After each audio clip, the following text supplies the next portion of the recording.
दोस्तों एक बार फिर से स्वागत है आपका प्रजापति न्यूज में। अगर कसाब को न पकड़ा जाता तो क्या होता। दोस्तों आपको 26/11 वाला वो हमला तो याद होगा जब 2008 में मुंबई में आतंकवादियों ने हमला कर दिया था। यह हमला भारत में हुआ सबसे बड़ा आतंकवादी हमला था। इस हमले में 10 आतंकवादी पाकिस्तान से आए थे। कई घंटों तक मुंबई के अलग अलग इलाकों में आतंकवादियों और पुलिस वालों के बीच मुठभेड़ चली और इन 10 में से 9 आतंकवादी मारे गए। लेकिन एक आतंकवादी जिसका नाम अब पूरी दुनिया जानती है, जी हां, हम अजमल कसाब की बात कर रहे हैं। उसे मुंबई के सब इंस्पेक्टर तुकाराम ओंबले ने जिंदा पकड़ा था। दोस्तों जब ये सब इंस्पेक्टर तुकाराम ओंबले कसाब को पकड़ रहे थे तो कसाब ने उनके पेट में गोली मारी थी, लेकिन गोली लगने के बावजूद इन्होंने कसाब को छोड़ा नहीं और जिंदा अपने कब्जे में कर लिया। हालांकि बाद में वो वीर गति को प्राप्त हो गया। पर दोस्तों इन सभी चीजों के बीच एक सवाल आता है कि अगर इस मुंबई हमले में कसाब को नहीं पकड़ा जाता तो क्या होता। सवाल काफी जटिल है, लेकिन चलिए मेरे यानी अपने दोस्त विशाल प्रजापति के साथ इस बात को जानने की कोशिश करते हैं कि वाकई में इसका परिणाम क्या हो सकता था।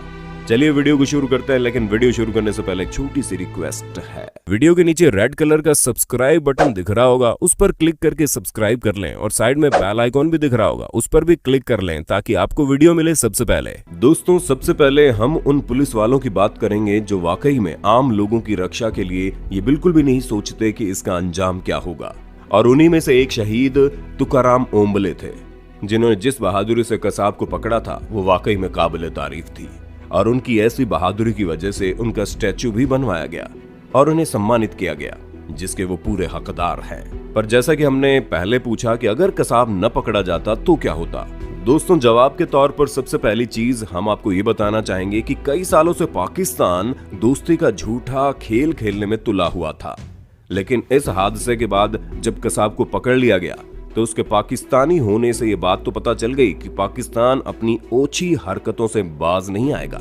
अगर आपको याद होगा तो आपने कई सारी तस्वीरों में ये देखा होगा कि कैसे पाकिस्तान से आए आमिर अजमल कसाब ने अपने हाथ में लाल रंग का धागा पहना हुआ था। जी हाँ, वही लाल रंग का धागा जिसे अक्सर हिंदू लोग कलावा के रूप में पहनते हैं। दोस्तों इसे धागे के पीछे हिंदुओं की अपनी अलग मान्यता है जो उनके धर्म से जुड़ी है। लेकिन पाकिस्तान से आए अजमल कसाब ने इस धागे को इसलिए पहना था ताकि वो खुद को हिंदू दिखा सके और कोई और उस पर शक न कर पाए, जो कि वाकई में काफी हैरान करने वाली सोच थी। यहाँ तक कि कसाब ने इस तरह की प्लानिंग कर रखी थी कि वो अपना नाम समीर चौधरी बता रहा था, जिससे पाकिस्तान की धर्म के आधार पर बनाई गई इस साजिश को समझा जा सकता है। और ये कोई नॉर्मल हमला नहीं था, बल्कि एक सुसाइड अटैक था। जी हाँ, ये उसी तरह का सुसाइड अटैक था जिसमें लोग मरने के लिए तैयार होते हैं। और यहाँ पर भी इन 10 आतंकवादियों का मर जाना था। लेकिन वो कहते हैं ना कि जो भी होता है अच्छे के लिए होता है, और यहाँ भी कुछ ऐसा ही हुआ। भारत में खास करके भारत की मुंबई पुलिस ने रंगे हाथ अजमल कसाब को पकड़ लिया और सारी बातें साफ हो गई। वरना अगर ये पूरा प्लान सक्सेसफुल हो जाता और इन आतंकवादियों के हमले के बाद ये 10 आतंकवादी मर जाते हैं तो लोग हिंदू आतंकवाद के प्रोपेगेंडा को सच मान लेते हैं और हर कोई ये समझता कि यह हमला हिंदुओं ने करवाया था, क्योंकि किसी को शक ही नहीं हो पाता कि जो लोग हमला कर रहे हैं वो हिंदू ना होकर मुसलमान हैं और हिंदू होने का ढोंग कर रहे हैं। इन सभी चीजों से दोस्तों ये बात तो साफ होती है कि ये आपसी मतभेद का काफी बड़ा कारण बन सकता था, क्योंकि हमारे देश में आजादी के बाद से ही हिंदू मुसलमान की एक अजीब सी जंग चल ही रही है। कभी ये जंग छोटे पैमाने पर होती है तो कभी बड़े पैमाने पर। लेकिन अगर पाकिस्तान का ये प्लान पूरी तरह से सफल हो जाता तो हमारे देश के मुसलमान भाई हिंदुओं को गलत समझते ही समझते। उसके साथ हमारे देश के हिंदू भी ये सोचते कि ये मुसलमानों का काम है, जिन्होंने हिंदुओं का सहारा लेकर इस तरह की साजिश रची है, और ये सिलसिला यूं ही चलता जाता। इस पूरे मास्टर प्लान की धज्जियां तुकाराम ओंबले ने कसाब को जिंदा पकड़कर उड़ा दी। और जब कसाब पकड़ा गया तो ये न सिर्फ भारत की सबसे बड़ी न्यूज थी, बल्कि ये दुनिया भर की ब्रेकिंग न्यूज बन गई। क्योंकि जब कसाब का असली नाम सामने आया तो हर कोई ये समझ गया था कि पाकिस्तान किस तरह की हरकतों पर आ सकता है। और यही कारण है कि अधिकतर देश पाकिस्तानियों को या तो अपने देश में घुसने नहीं देते, और अगर घुसने देते हैं तो उनकी पूरी जन्मतिथि निकलवा लेते हैं। दोस्तों इस वीडियो के माध्यम से हम बिल्कुल भी किसी विशेष धर्म या जाति को टारगेट नहीं कर रहे, क्योंकि हमारा मानना है कि हर धर्म हर देश में अच्छे लोग ही होते हैं।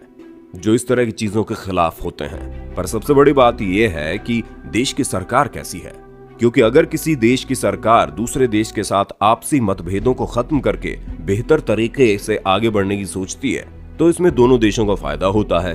क्योंकि ये बात आपने भी सुनी होगी कि एक से भले दो, और ये सच भी है। अगर दो लोग मिलकर अच्छी तरह से काम करें तो काम और बेहतर हो सकता है, फिर चाहे वो कोई भी काम क्यों ना हो। लेकिन जब कोई एक ठान ले कि चीजें बिगाड़नी ही है तो कुछ नहीं किया जा सकता। और जिस हिसाब से पाकिस्तान चल रहा है उसे देखकर तो यही लगता है कि पाकिस्तान ने ठान लिया है कि वो हिंदुस्तान के पीछे हाथ धोकर पड़ा रहेगा। तभी तो इतने सालों से भारत पाकिस्तान के बीच सब कुछ ठंडा था, लेकिन 2008 के आतंकी हमले ने सब कुछ बदल दिया और तब से भारत भी ये समझ गया कि पाकिस्तान किस हद तक जा सकता है। अंत में हम तो सिर्फ इतनी ही प्रार्थना करेंगे कि भारत को कभी भी 26/11 वाले मुंबई हमले जैसा दिन न देखना पड़े। और अगर कभी ऐसा होता है तो ये बात तो पक्की है कि भारत ईंट का जवाब पत्थर से देगा जरूर, फिर चाहे सामने पाकिस्तान हो या चाइना। भारत कभी भी रुकेगा नहीं। यही चीज पिछले कुछ समय पहले आपने देखी भी होगी। बाकी दोस्तों, आपका इस पर क्या कहना है हमें कमेंट करके जरूर बताइए। और इसी तरह की जबरदस्त वीडियोस को लगातार देखते रहने के लिए हमारे चैनल प्रजापति न्यूज को लाइक, शेयर और सब्सक्राइब तो कर देना। और हाँ, हम फिर मिलेंगे नए वीडियो के साथ। तब तक के लिए जय हिंद, जय भारत। दोस्तों, आपकी स्क्रीन पे 2 और वीडियोस दिख रही हैं, जिसे देखने के लिए आप इस स्क्रीन पर क्लिक करें। दोनों देखिएगा, बहुत अच्छी वीडियो बनी है।